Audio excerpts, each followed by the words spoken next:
To relax. Things happen when they happen.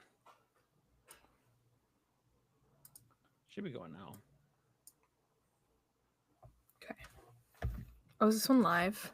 We kind of just decided to do whatever we want to do. Oh, well, that's good. I don't look like a trash can or anything. You don't. Hi, world. Actually, my hair is pretty tame today. I put about 10 pounds of hair Maddie, I spray in didn't it. know we were doing a live until I saw it in the show notes. I kind of just Great. started hitting buttons and made command decisions I on need my some own. makeup. I made a command decision. Okay. And we'll see if people jump in here or if they don't. Only one way to find out. Yeah.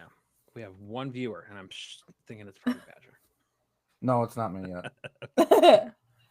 You know who it better What? be? My mom. No, it's probably Jeff. It probably is, since he just asked, or Alyssa told her to. All right. Any Oh, I'm gonna have to mute that. Any other questions, Okay. concerns before we hit the magic buttons here? Top chat. Where do I find the chat? Why can't I chat in the chat? I don't know. Why can't I get this stupid song out of my there head? it is.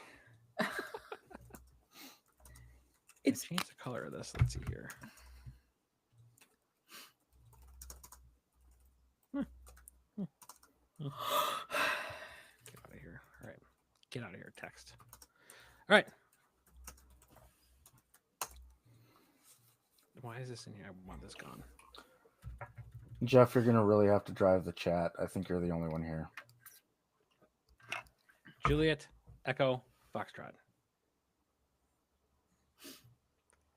All right.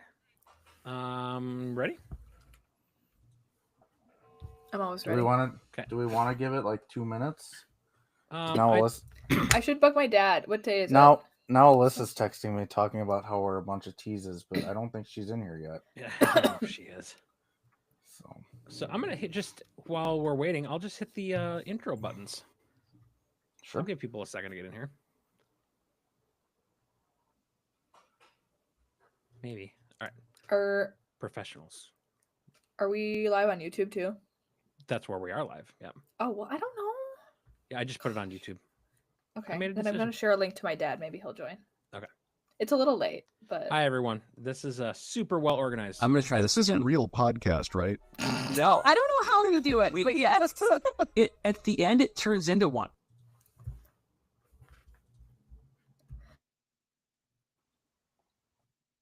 Crystal Tower Information Whiskey 21530 Zulu, wind 060 at 5. 076 Mike Juliet, this is departure radar contact. Hazardous weather information from Minnesota available on flight service frequency. You've dialed in the Flying Midwest podcast, connecting aviators from across America's heartland, sharing news, information, and events from around the region. Calling Nancy 53 on Overtower, roger, turn left heading 070, runway 9er, clear for takeoff.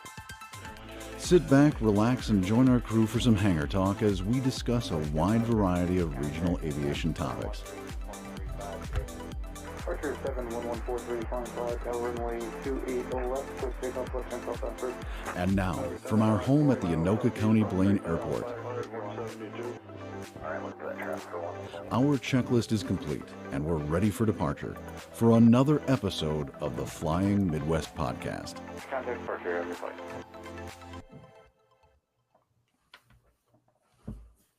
Welcome, everybody, to another episode of the Flying Midwest podcast. My name is Andrew, known around these parts as the Badger Pilot, joined, as always, by my wonderful hosts, Jim.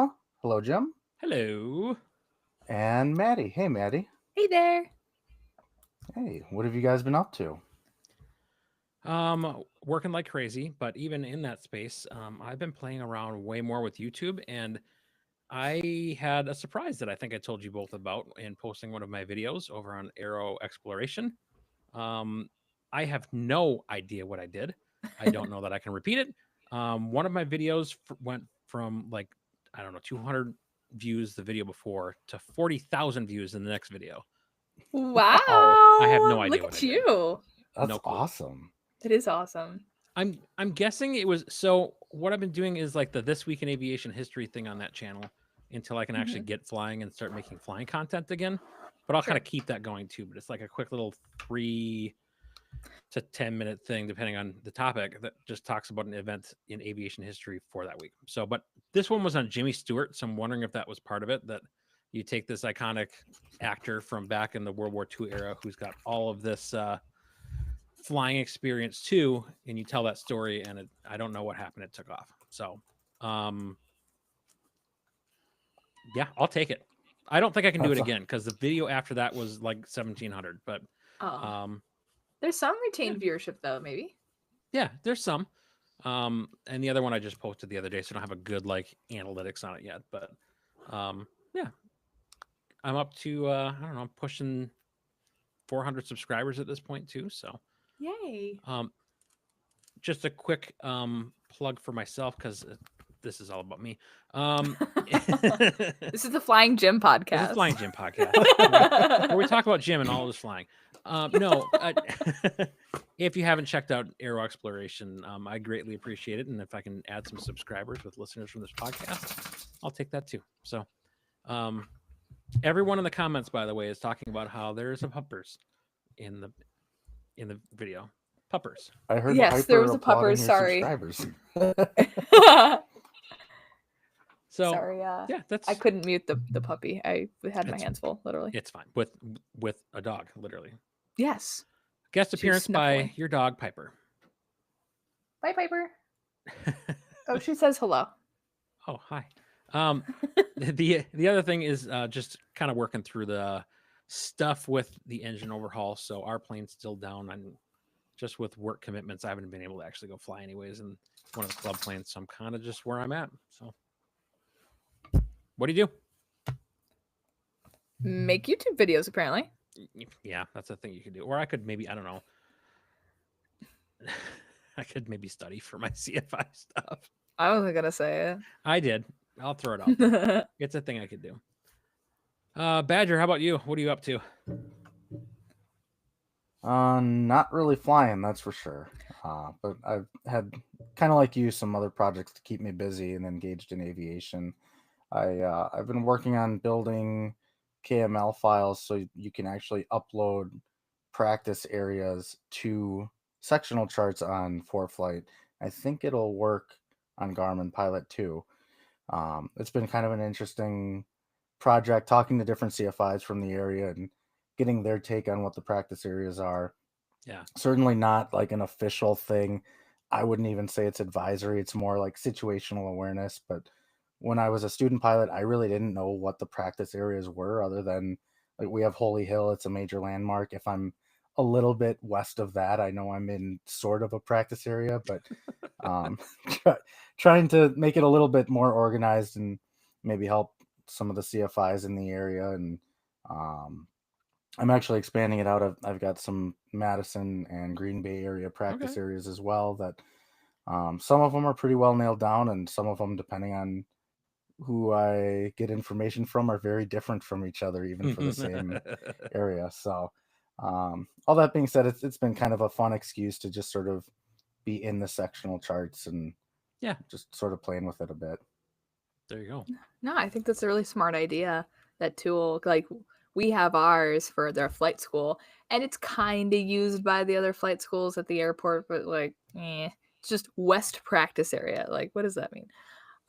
Like it's not an alert area or anything, but I think that'll be really helpful for a lot of people in a lot of places because there's flight training in a lot of places. Yeah, part of me thinks we could do like a whole episode on practice areas, but Wow, the most thrilling episode of all time. I don't know. I think it's kind of interesting, the whole concept, like who decides where a practice area is, like what goes into it, how are different practice areas communicating with each other, that kind of thing, or what practices we have in the practice area.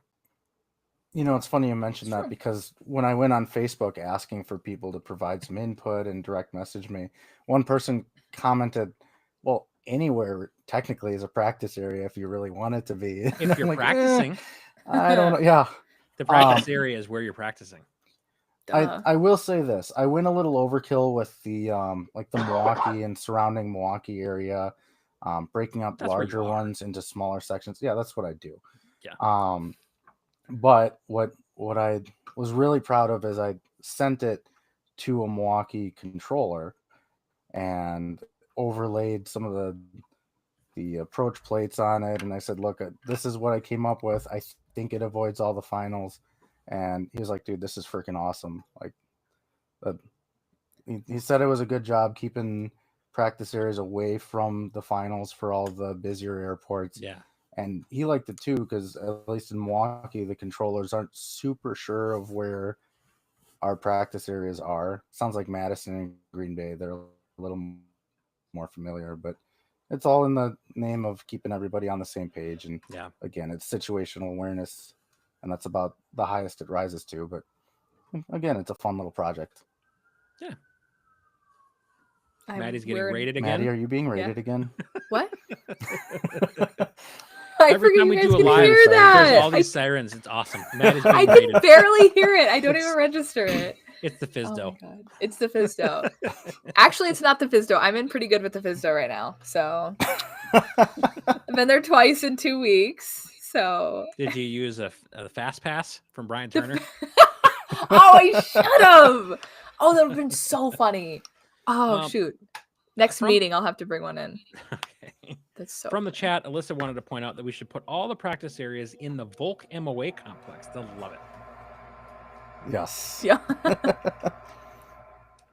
So, Maddie, what do you And- have going on lately? Clearly lots of Fizdo activity. Okay. So, okay, so I actually have a few updates, which is kind of fun. I have signed up and am doing exactly 0 work right now for reasons I will explain later to become a FAST team representative. So that's the FAA safety team. So if you do any wings program stuff, rusty pilot courses with AOPA and things, it's the part of the FAA and part of the local FISDOs kind of thing to basically do, you could count as like outreach about like aviation safety, basically. So I was tasked by somehow to become, I don't think I've said this yet, to become a wings pro. There's no guidance for this. You just basically have to get good at it. So it's about the wings program, if you're familiar with it. I am vaguely familiar, but I have to become very familiar very soon. So that's exciting. I'm really excited to do that for the Wichita FISDO.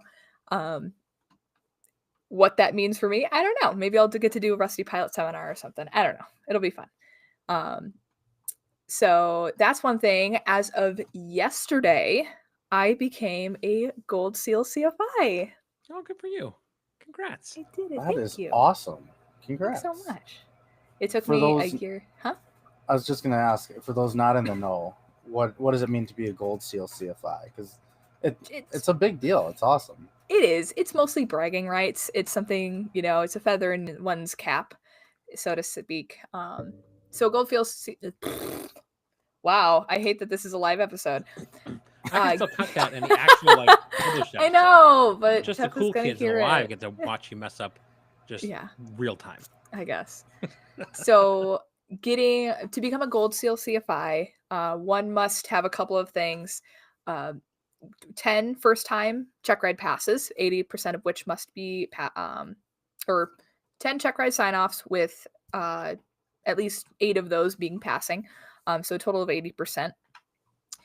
You also need to do your AGI and obviously be a flight instructor. So I was eligible last year, but it took me a while to do my AGI, my advanced ground instructor written exam, which was my only holdup. But I finally did that a few weeks ago. Yeah, finally got that done, out of the way, thank God. And now I am here with my Gold SEAL, and I got a temporary that was typed out custom from the FAA. Fancy. It's just a piece of paper. It looks like any other temporary certificate, but Does it look anything like Badger's Sporty's pilot shop? I was just going to say, is it more official than fly Sharpie? no, it's more official. It was Okay. hand typed. It wasn't handwritten. That would have been funnier. Handwritten in Sharpie. Got it. That would have been so funny. But the people at the FISDO are super nice. I can't speak for every FISDO, but the Wichita FISDO people are really, really great. I've met with 3 of them now, and they're all fantastic. So don't be afraid of your local FISDO. They're cool. And ultimately, finally, I have a lot of news this time around. That's good. You guys, you two, and the rest of the general population will not be seeing me for a few weeks very much because I was just told, I was voluntold to do my PIC type rating in the Beach Jet and do my Neat. multi-engine ATP, my airline transport pilot certificate. So I am totally stressed out, and that is why I am not really not doing my my FAA safety team videos yet. I will get there, I promise. But yeah, so I have to study for that. Ooh, I haven't taken a check ride since 2022. Wow. And that doesn't seem like a long time, but it's a long time for not having taken a check ride. So I have to remember what all that entails and become basically an expert in the Beach Jet, which is going to be exciting. So we'll see how that goes. But it'll be overseen by the FISTO, so that will also be fun. Like, hey, remember me? Yeah, I think I know who's doing it, and I've flown with him actually in the sim a few times for his like recurrent training. He's cool, but yeah, it's going to be a little stressful. But hey, hopefully I come out the other side with 2 big shiny things on my flight or my pilot certificate. Yikes! It took I kept wanting to say CFI certificate. That's not going to be on there, but yeah. So that's my news. I actually finally have news. It's been pretty boring over here otherwise. So awesome. Thank you. So I know that you've hit 1,500 hours now, and you've been just plugging away at all this stuff for so long, and it's just good for you. I'm really happy for you. Thank you. Yeah, definitely. You guys are great. Oh, thanks. You too. Oh. Anything else we want to cover in that space, or do we want to start talking about what we have on this episode? I don't think we can really top Maddie's. I'm not even gonna try. Everything Sorry, going on. no. Yeah, so I wasn't. That's a I good didn't say thing, that Maddie. to one We're up. I excited and finally happy got for you. news. Thank you. I I'll let think you it was guys one up know. News. Y'all, No, yeah, there's our not- news and events. Yeah, there you go. Yeah. News is Maddie's doing things. The events is her check ride. Yeah. Oh no! Please, nobody show up for that. I don't need an audience. We'll see. It'd be scary. No.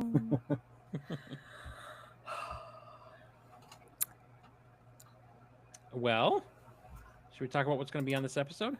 I don't know what's on this episode. Probably. Oh shoot, that's me. Sorry, I had to scroll all the way down. It's Maddie's up. You had this in like double spaced, and there's so many blanks here. Okay. You know, not every episode can have just solid gold show notes. Sometimes they're just thrown together on my phone while I sit on the couch. Wow. Here, I just deleted a bunch. There we go. Okay. Okay, so last episode we had on the famed Rob Ryder. That last episode, it was so much fun.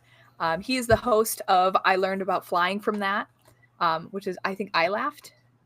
Yep. I've heard it both ways. Yeah. Yep. So I learned about flying from that. So we got to thinking today, because we are the ultimate planners in the podcast space. We thought about, well, what have we learned from flying? Stop! Sorry, continue. No! We just had poor planning this time. Well, it's not new. I'm not Anyway. even paying attention to what's happening right now. I'm in the chat. We're laughing at ourselves. No! Okay, anyway. So we thought, okay, what events have shaped our own flying journeys? What have we learned about flying from that? So what have we learned from the world's greatest teacher, experience? So we have had some interesting and great experiences, great learning experiences, ones that we all lived from, thank goodness, that we are going to share with you. Mm-hmm. Yep, everything from runway excursions to instrument failures, and I won't talk about my bird strike because that actually we covered in the I Laughed episode, but we all have some experiences that have taught us a bit about flying, and I think, what's the saying? What did Rob say in our last episode? A wise person learns from their experiences. A wiser person learns from the experiences of others. Mm-hmm. So hopefully, I have a feeling you guys will learn a lot from us and our mistakes. Which brings us, I think, to the disclaimers. Maddie may be a CFI, but she's not your CFI. any Nope. of the things we talk about. If you have questions, concerns, please Bring it don't up call with your local FISDO. No, I'm just kidding. No, Don't do please that, don't call please. it FISDO. We promise that we've learned from these things, and seek out the guidance of your instructor. There. Okay, So- who wants to go first? I was gonna ask, do you want me to go first? I got stories for days. Oh, Yes, I sadly, like. so do I. Yeah. Apparently, I just get one line that just says, "Think of a clever story." Well, I don't know what your Okay, experiences are, Matt. You're gonna have That's to fair. elaborate yourself. I know. I think that we talked about this before we started recording, that we were gonna switch the order, right, Basher? Or were you gonna go first? I don't know. Right. I didn't even know we were talking about that. Oh, well, I'll tell you what. I'll start I don't first, care. I suppose, so we can learn from Jim's. I wouldn't say mistakes in this case. So, I think one of the memories that stick out for me the most is probably one of my first actual like flights in the IFR system. Like, I had gotten my instrument rating.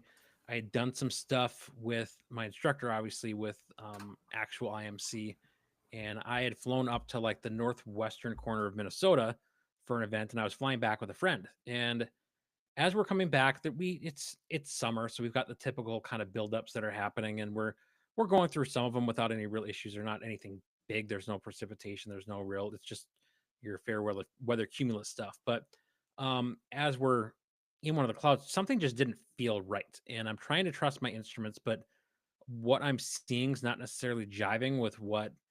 I mean, at first, I kind of played it with the all right. Well, you're in a cloud. You're not used to this, and that's why this doesn't feel right. You're just trust your instruments, do the thing. But I think as we all have learned through instrument training, that trusting your instruments is one thing, but like cross-checking them with one another to make sure everything is doing what it's supposed to do is another important step of that. So I'm starting to recognize that there is a problem, and I'm like, quick solution. Let's just look at our suction. What is the vacuum pump doing? And I had no vacuum pump, no suction. I'm like, all right, that explains an awful lot of why I'm starting to have some of these issues. So fortunately, I think it was at like 6,005 coming back, and I could just descend to get under the clouds. It was a lot bumpier, but because I'm on with ATC, I told them what my intentions were, and I asked to descend down to 4,005 to continue my flights. This is where the weird part happens for me, and maybe where I feel like I was a little inexperienced with that part of the system. But I told them what was going on. I said, I think I've lost my vacuum pump. Now that I'm at 4,500, I'm in VMC. And a couple minutes passed, nothing really happened. I knew that there were these pockets of clouds like this between me all the way down to Minneapolis. So I knew they existed. And at a certain point, ATC got back on and said, hey, we got some people on the ground that are kind of worried about your situation. What are your intentions? Like, okay. So I'm thinking at that point, all right, maybe ATC has a bigger picture of what's going on than I do. Obviously, I'm up here. I've listened to weather. I'm listening to. I have a habit of listening to the different weather, AWAS, ASOS on the way to my destination. I try to plan ahead, and I listen to other weather report information or observations through my flight. So I didn't see anything that struck me as odd, but when ATC said that, it gave me pause. I'm like, all right, well, maybe I need to reassess this whole thing, thinking that they knew something I didn't. And by the time I kind of said, I think I'm going to go divert over to this airport over here. I said, all right, we're going to declare an emergency for you. If you could do this and that. I'm like, oh, awesome. That's not what I wanted to do today. But at that point, I mean, I kind of went into, we've talked about before that you don't rise to the occasion. You fall back to your highest level of training, right? So I just kind of went back to, all right, this is to divert. All right, I know I want to go to this airport. Here's what I'm going to do on ForeFlight to make this happen. I'm going to plug it into the GPS. I've done this before. I've practiced this, and everything went really smooth from there until I start getting closer to the ground, and they weren't able to pick me up on the radios anymore. But even then, there was I want to say it was a Delta plane up above us somewhere that was relaying, and everything worked out fine. I landed and kind of went and reassessed the weather situation from there. So I think all that to say,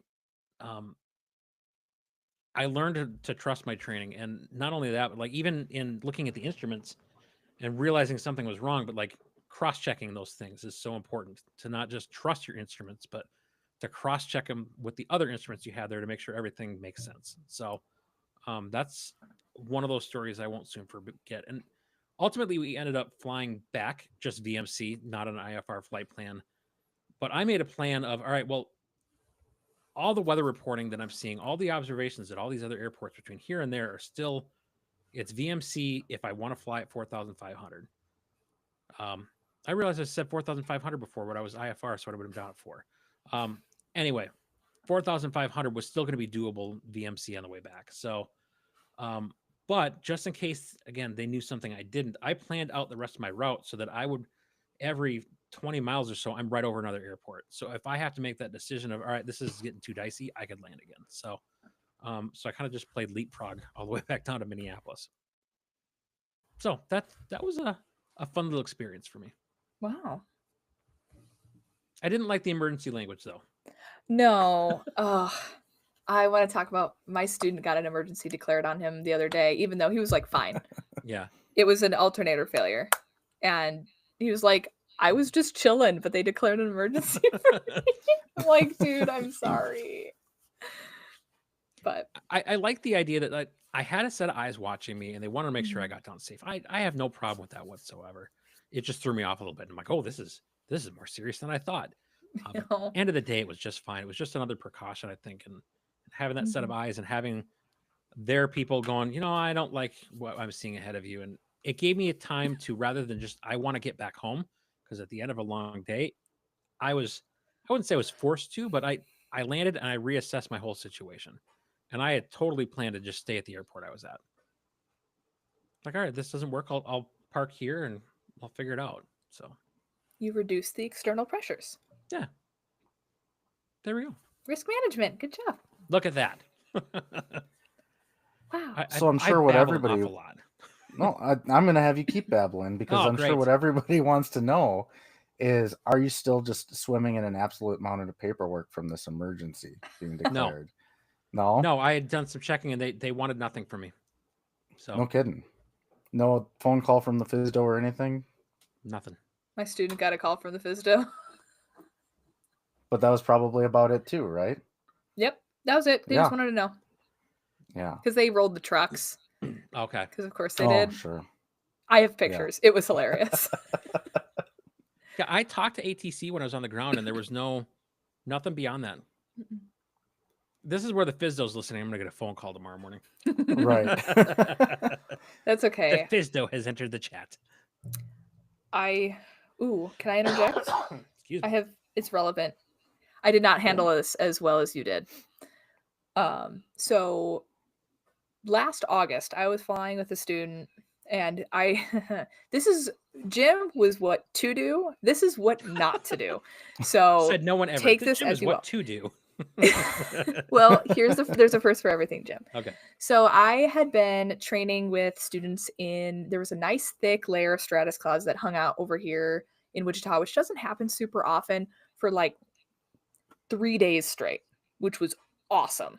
It was perfect. It was, those ceilings were like 1,500 feet AGL, super nice. So, but thick IMC, so my students could get a lot of experience. And I had gone up maybe 5, maybe 6 times, just taking all my students in the clouds, because like, when else do you get to do that? Yeah, sure. And it was still, perfectly still, no turbulence or anything. It was like perfect conditions.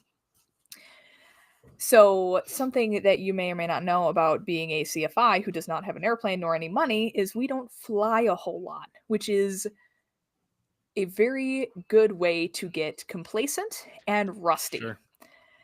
You're probably seeing where this is going. Maybe.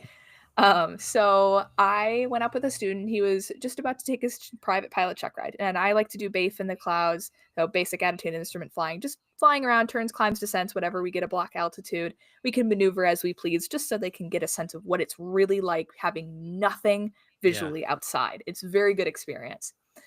And the problem was the airplane we were flying had this weird, tiny intermittent issue that every once in, 5, 10 flights, the heading indicator would just spin like 60 degrees. Awesome.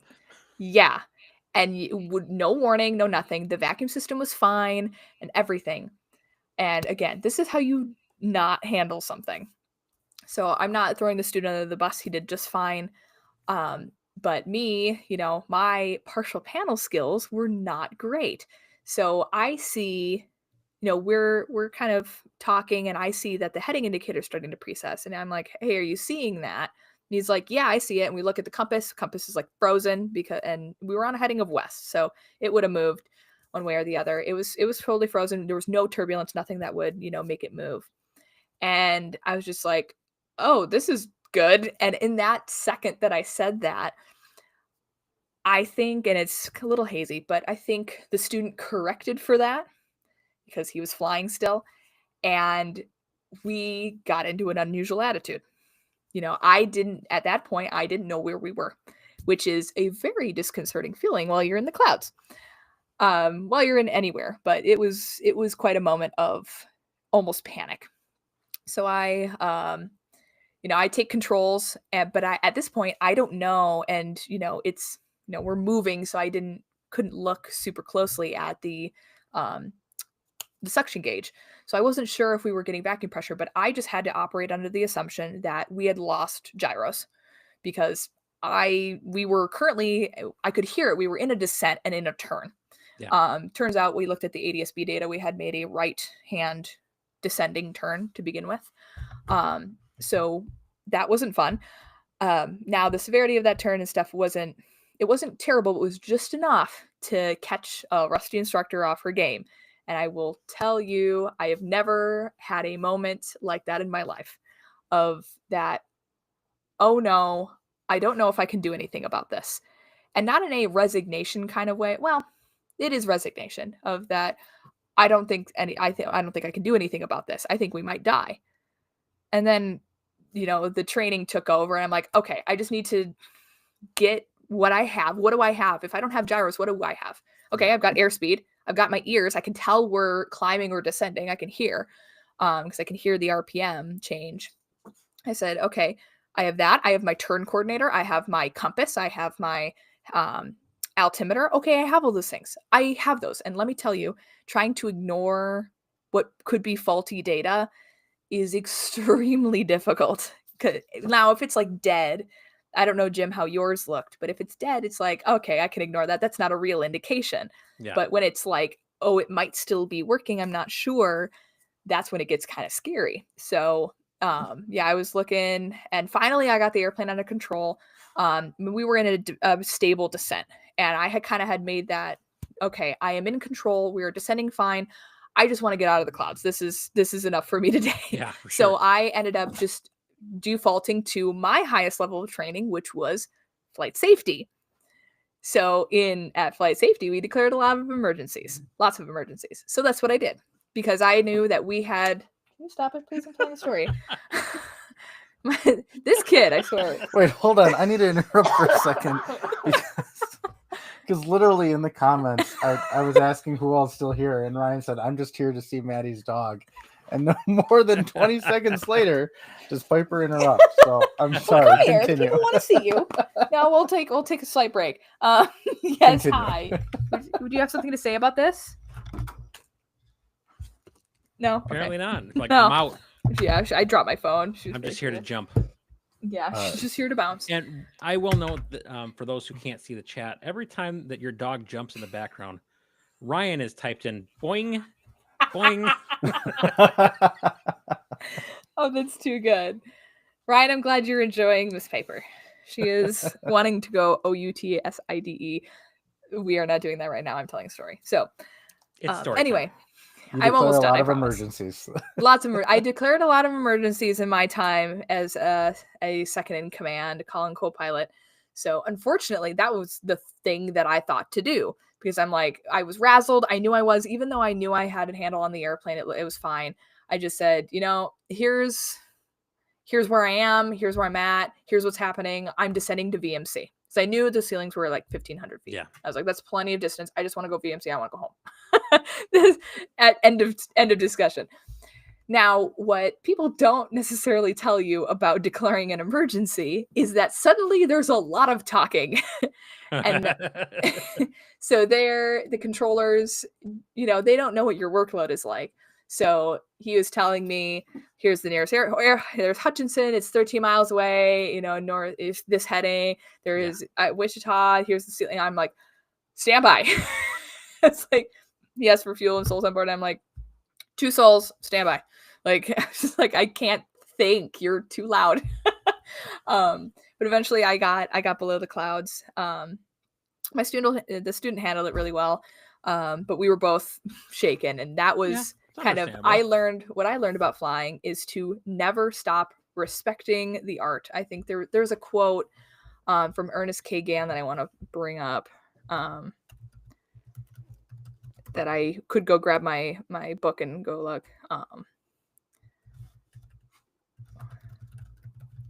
Sorry, hold on. I find that large pockets of silence are really good for audio format podcasts. What are? Large pockets of silence. Sorry. You're fine. Followed by larger. I'm giving you a hard time. Pockets of silence. Thanks. I can't find it, but great? basically... You know what's also great for podcasts? When your daughter walks down to the basement and asks you a question. What do you need, sweetie? I'm going to go on mute for a minute. Continue, Maddie. Okay. Right. Yeah, I'm trying to find it.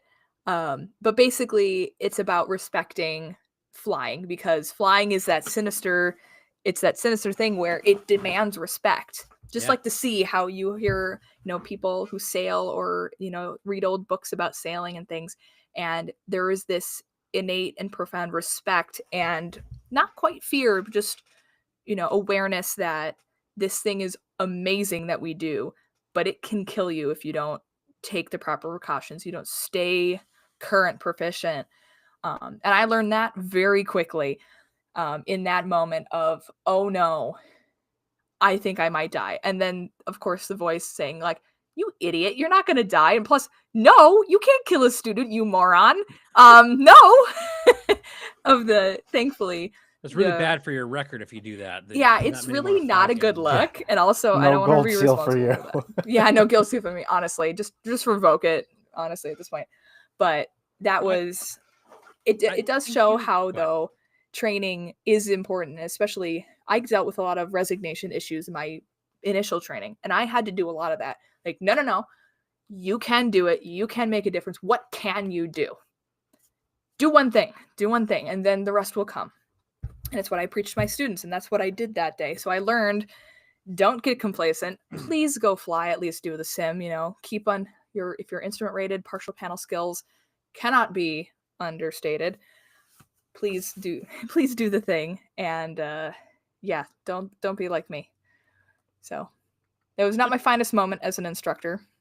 I don't know that you necessarily did the wrong thing, though. I mean, we started this out with do what Jim does. Jim's right. But I think at the same time, like, you recognize the problem and you like, all right, yeah, it took a second, but ultimately you made a good decision to, all right, fly the airplane, tell someone what I'm doing, and let's get out of the clouds. I don't think that none of any of those things are necessarily the wrong steps, Yeah, I mean, there were some issues. I could have taken a second to evaluate the situation a little closer.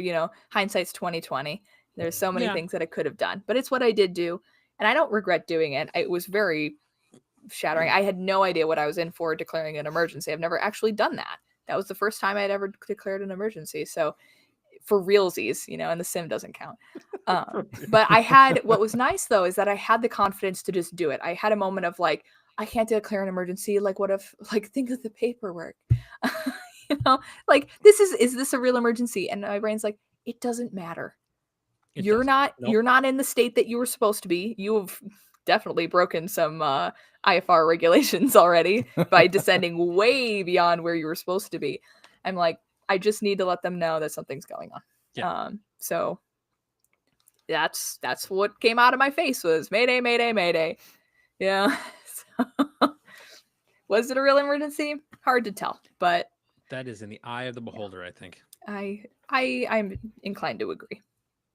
Like, is it an emergency for like an airline pilot with all these thousands and thousands of hours? Maybe not. Is it for you as an instructor who's got a a student with you who's not really sure what to do, you're in the right seat without instruments right in front of you. It was I- hard. I don't think you're wrong. Being in a right-hand turn, descending turn, and looking left to try to figure out the instruments, I was gone like Jeez. for a solid a couple seconds, which is a long time when It things feels are like forever. happening. Yeah. Yes, it felt like forever. Those moments, like when they talk about like time slows down, it really does when you're in those moments of 100%. sheer stress, That's the adrenaline kicking in. Did its job, but yeah, don't want to repeat that. So I have been staying much more current. In fact, I went up a couple days ago and shot some approaches in the Piper Aztec, which is a multi-engine. It's our trainer, in IMC, and it was so turbulent. It was so hard, and the attitude indicator was going like this, So it was basically useless. For those listening and not watching, I just made a wavy position with my hand. It was basically not helpful, is what I'm saying. But yeah, I've been trying to make a point of being more willing to go do those things to keep proficiency, because it really does matter. Sure does. So Badger, obviously, what do you think? yeah. So obviously, the proficiency is key. But did you change anything as far as afterwards how you would? I mean, let me rephrase that. So No, we're not obviously, editing anything. No, nothing's getting edited. So obviously, when we practice partial panels, and it sounds like you did the right thing, went back and got more proficient with it. But what do we do in training? We take a suction cup and we cover it. And obviously, you didn't have that benefit. And so you're just used to seeing a directional gyro and used to it being correct when you see it. Have you carried suction cups with you now? So if you have a failure, just cover it up or anything like that, or post-it notes? Well, here's the deal. When you're in a situation where things are occurring and you're not straight and level and everything, I had controls. I couldn't reach for them. They were in I had some. They were in glove box right by my knee. It was not a moment where I could just grab them, because if I looked away, we were not going to be fine. Because my student, is not an instrument student. He didn't know, what exactly to do. I just told him, tell me if I'm descending or climbing, is basically what I told him to do.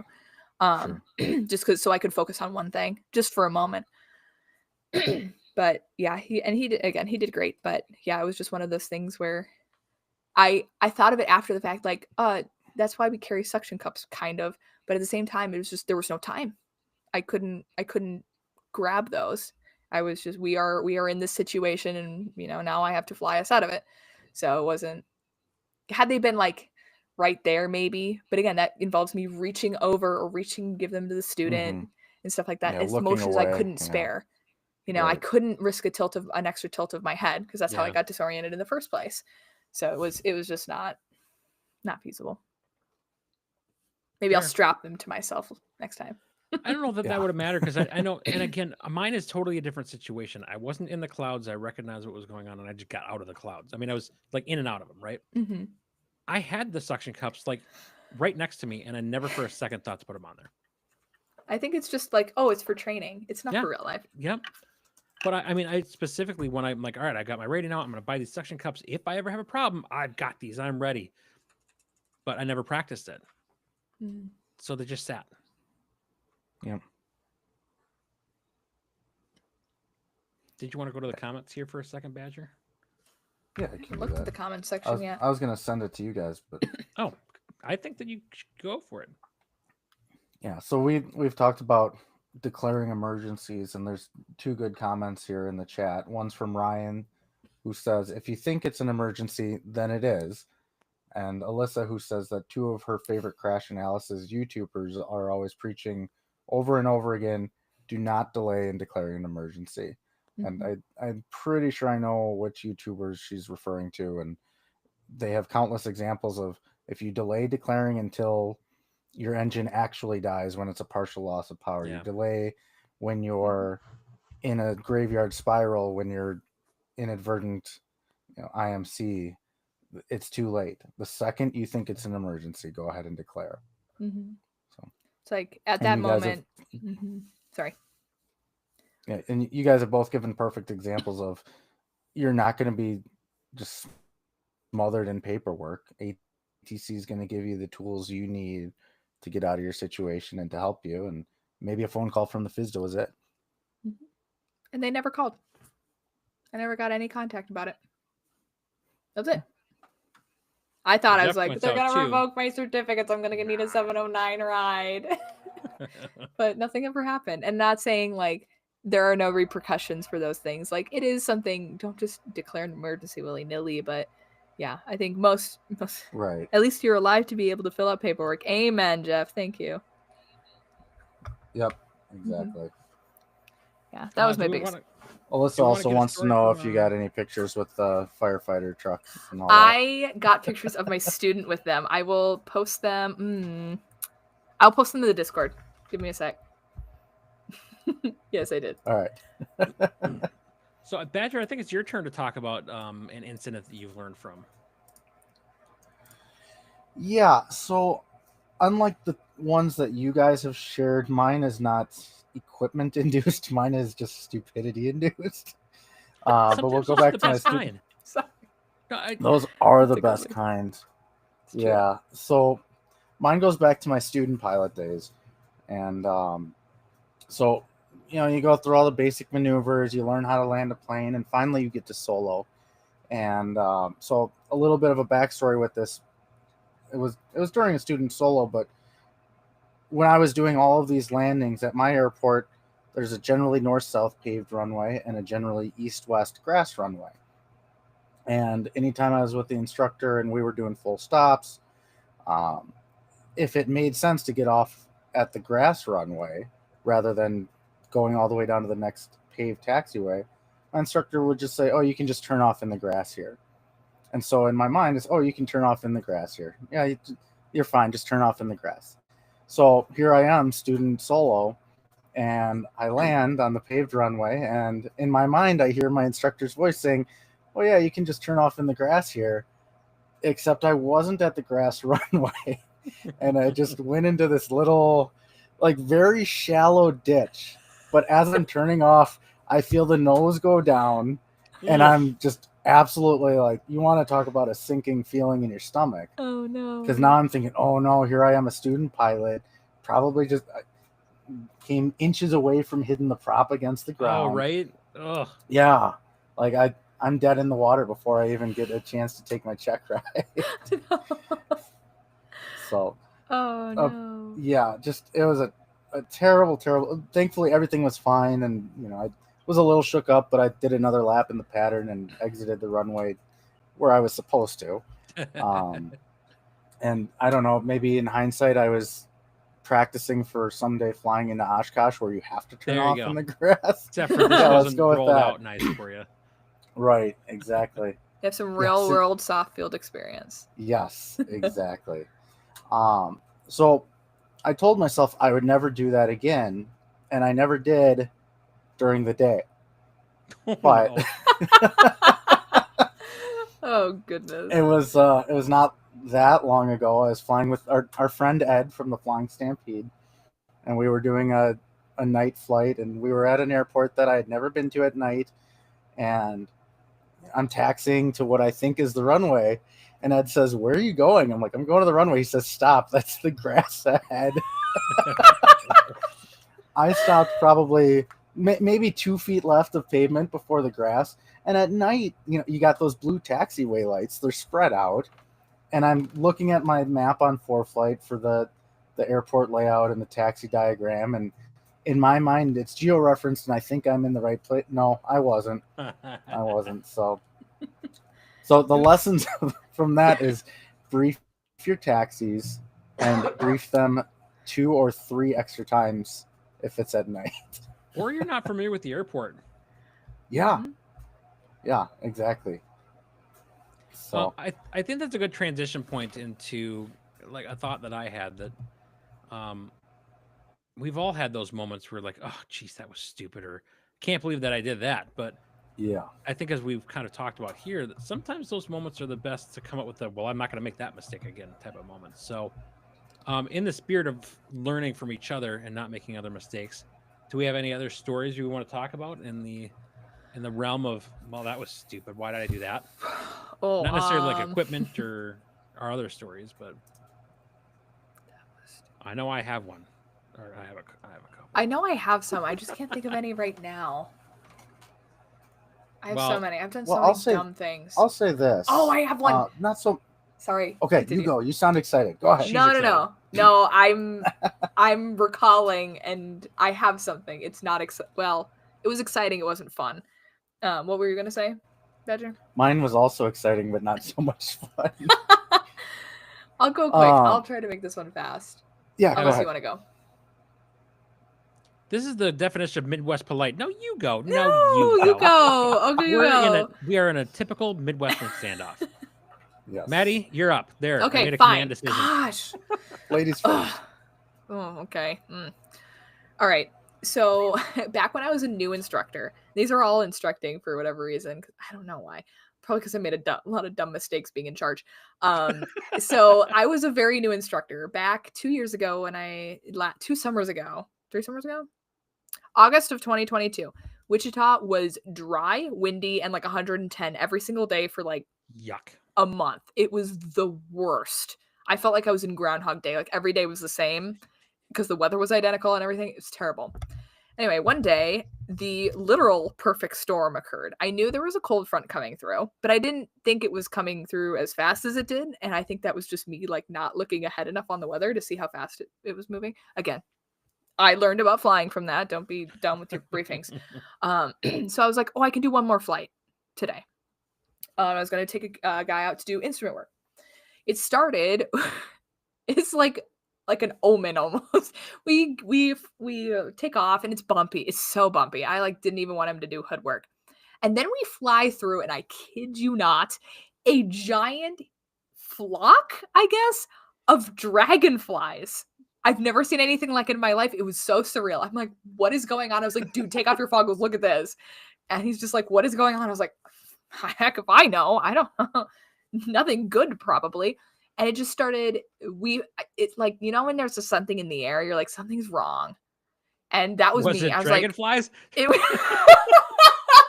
yes, the dragonflies were not, well, they disappeared. And like, I never saw any of them again, but like, that was weird. Because I smashed them. Yeah, for real. But that was the least of our worries. Okay. That was simply the, oh, hey, something might be going wrong. Yeah. So I flew out of Jabara Airport at that time, Colonel James Jabara Airport, Alpha Oscar at that time. Now, something to note about that airport is that it's really busy and the patterns are dumb because it's right under the class Charlie. So there's basically 2 ways to enter the pattern or a straight in, and it's mass chaos. So now to add another element, the Beechcraft Bonanza and Baron fly-in for the American Bonanza Society had a fly-in that day. So everybody and their mother flying a high-performance single or multi-engine airplane was coming into that airport. And to top it off, there came the front. Awesome. So I have flown during a frontal passage a couple of times. It's usually no big deal, usually when they're pretty slow and gentle. But this one was not slow and gentle. There were no thunderstorms because it was so dang dry that there was no rain or anything that occurred, just wind, basically. So it started gusting up to 45 knots, maybe even more. That was what I heard. Yowzer. Wow. So it got scary really fast. And I was like, dude, I think I'm going to take controls. There were planes flying at us. We almost get hit twice just because airplanes were entering the pattern, just being like, hey, here I am. Get out of the way. Yeah. So I learned a few things. And then a King Air pilot declared wind shear. And for everybody to go around and use the opposite runway. And that on the 4th pass, I was able to actually land. Because otherwise I was landing with a 30-knot tailwind, which was not fun. I was trying. I was like, why can't I land this stupid thing? And my poor student's like, can I do anything to help? I'm like, stop talking. No, just hang out here. I felt so embarrassed. And he's like, well, I'm paying for this. I'm like, you're not going to get charged for this. Just relax. I just need to fly the airplane. Yeah. Oh my God. I didn't get up in his face about it, but I was like, really, dude, I do not need this right now. I'm just trying to keep this plane straight and level, you know?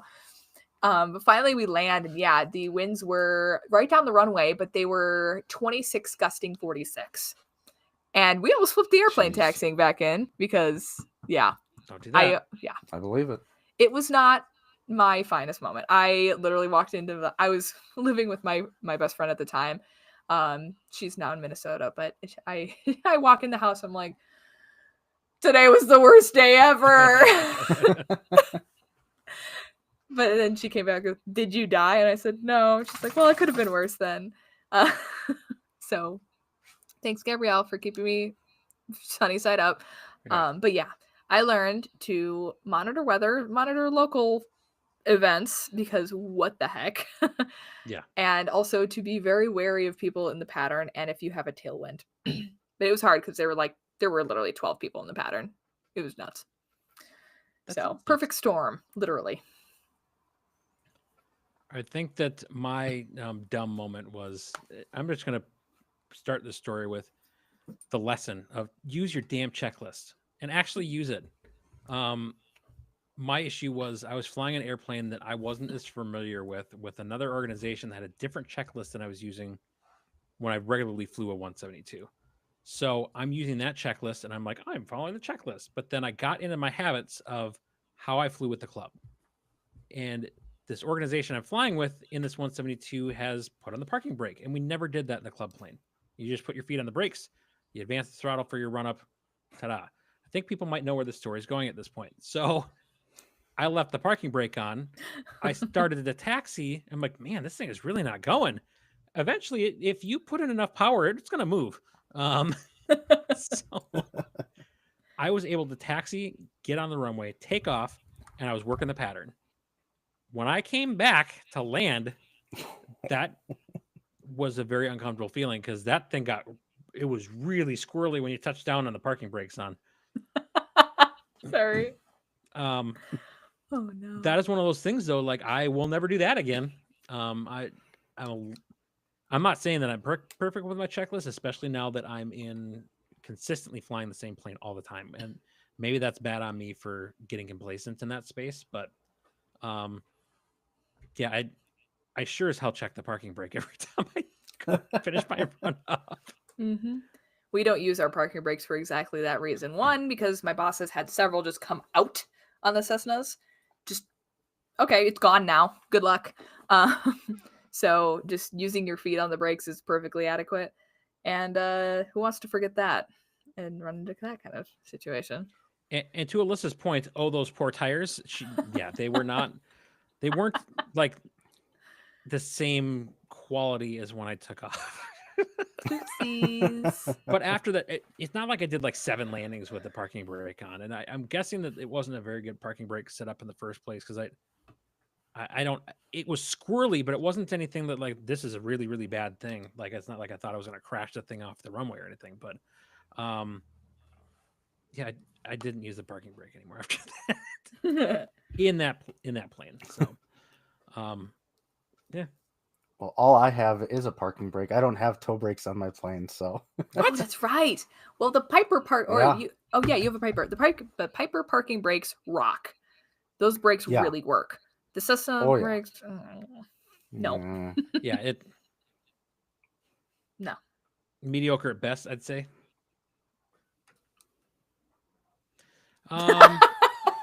Sorry, Alyssa's comment about airplane. Share with the class because not everyone can read that. So, I didn't know if you guys saw it. I haven't. So, Alyssa just says, Maddie talking about the parking brake handle coming out has me picturing the movie Airplane. Just Airplane with an exclamation point, forever. Alyssa. Uh-huh.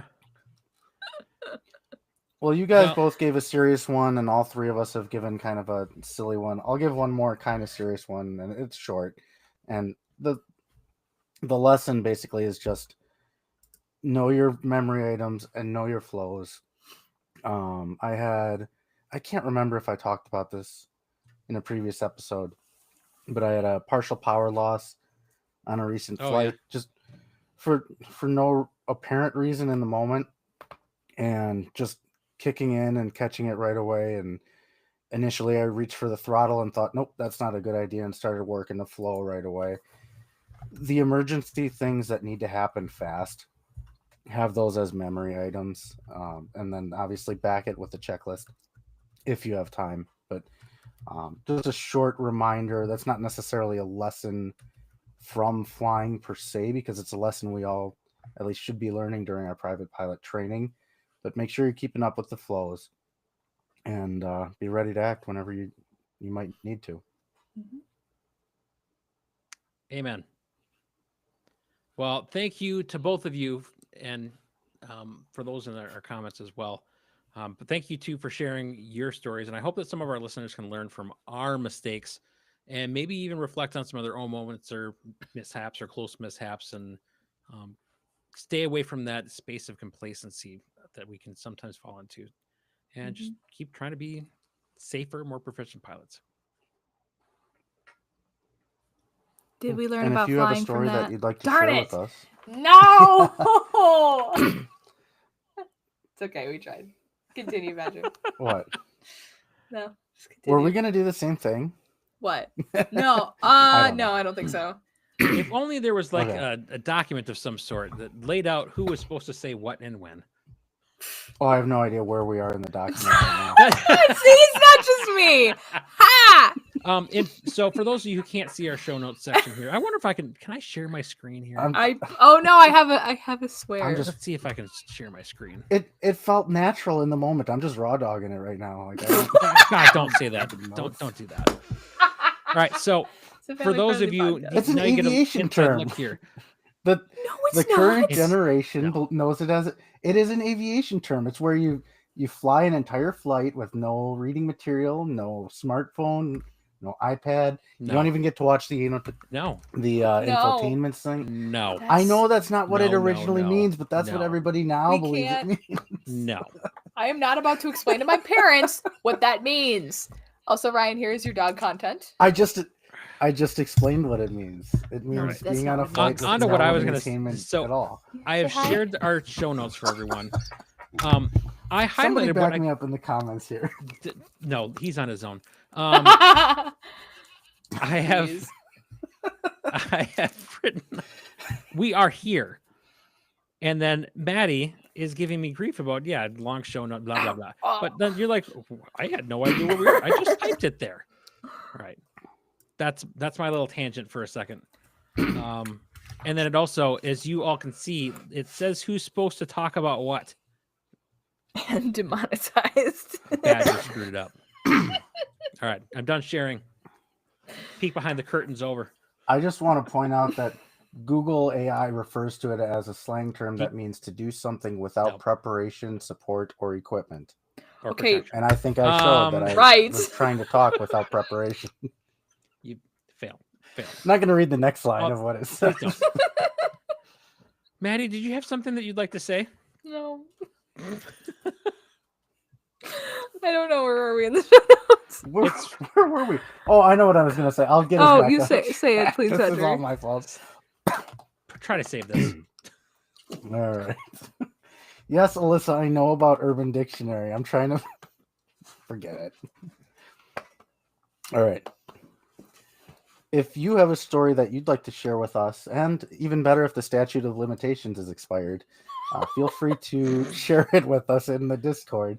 You can email us at flyingmidwestpodcast@gmail.com and get a link to the Discord server where we share all sorts of fun stories like how we go off of runways into the grass. Since you just said the thing Maddie's supposed to say, I'll say what you're supposed to say. Oh, jeez. You'd also, if you'd like to share comments about either this episode or any of our other episodes, we do want to hear your feedback. We love hearing from you. So you can, again, drop us an email or reach out to us on any of our social medias, or you can leave a review wherever you're listening to this podcast, and we'll read your thoughts on a future episode. It's like free money. Ew. You're nasty. The greatest thing is no one knows Are you why talking you said about that. me or Piper? Yes. Piper, specifically. And Badger, you already talked about the Patreon. and What, Discord, geez, so- in full Wisconsin accent. 100%. I just talked about the Discord. All right, I'm going to share my screen real quick. Oh, no. Please. While you're doing that, is there anything from the comments that we want to share from the Peanut Gallery? Who, by the way, even though this is something we threw together with Oh, We God. don't need this. This is It's a That is not- social media trend. no. This no. We're off. I can't. My family listens to this podcast, Badger. Am I the only one that listens to the 21.5 podcast? This is what they're always talking about. Oh my gosh. Well, if you're gonna be here begging, you got to say hi to the people. This is Alyssa. Thank you for joining the comments here again. The wheels have come off the show faster than Jim's playing with the parking brake on. Maddie, will you take us out of here? I don't even know what to say. Thanks for listening. We really appreciate you being here. All the love in the world. Thank you to everybody who joined live tonight. And as always, until next time. See ya. See ya! See ya! That's the end of the episode. Somebody go to bat for me here. Come Ryan, on, this is a absolutely real not. aviation thing. No one in the world is going to back for you on this one. Ryan's got a great comment. For the record, the show ran into the ditch with Jim this time. Oh, jeez. Are we serious? Goodness sakes. If I've offended anybody, Good. that was not the intent. Oh. I No, can't it's say I'm way sorry, too but late it for wasn't the that. intent. Way too late for that. We have, yeah. I see our audience. I think they can handle it. Okay. They're tough. I'm playing with the transition. All right. Well, I think that is going to do it. I'm going to hit a stop button here. And Amazing. best solo episode ever. Let's Have you not Let's seen go! any of the other ones, Ryan? They weren't as funny as this one. This one Okay. was definitely Ryan, what funny. was your favorite part? And what makes it the best solo episode ever? It was my dog. Alyssa, you're welcome for the amount of laughing we were able to provide. That's our goal every time we make a podcast, is for all of you to be able to laugh at us the proper amount to be able to make your day. Laugh at us. I'm emphasizing that part. Piper jumping. I don't disagree with that. Yes. That's part of the Let's episode. go. Piper jumping. Yes. Boing. Hey, Piper, can you bounce? Yep. Piper, I think bounce? not just that, but Ryan Bounce. typing boing every time it happens. Looking for one. She's looking All at right, Did you. you do it on expectant. command? Piper, bounce. Bounce. No, thank you for that boop. That was wrong. Can you bounce? Boing. Yes, All right, she's well, very good at it. Thank you, everyone, for joining us. I'm going to hit some buttons, and you all have a wonderful evening. Thanks, guys. Good night.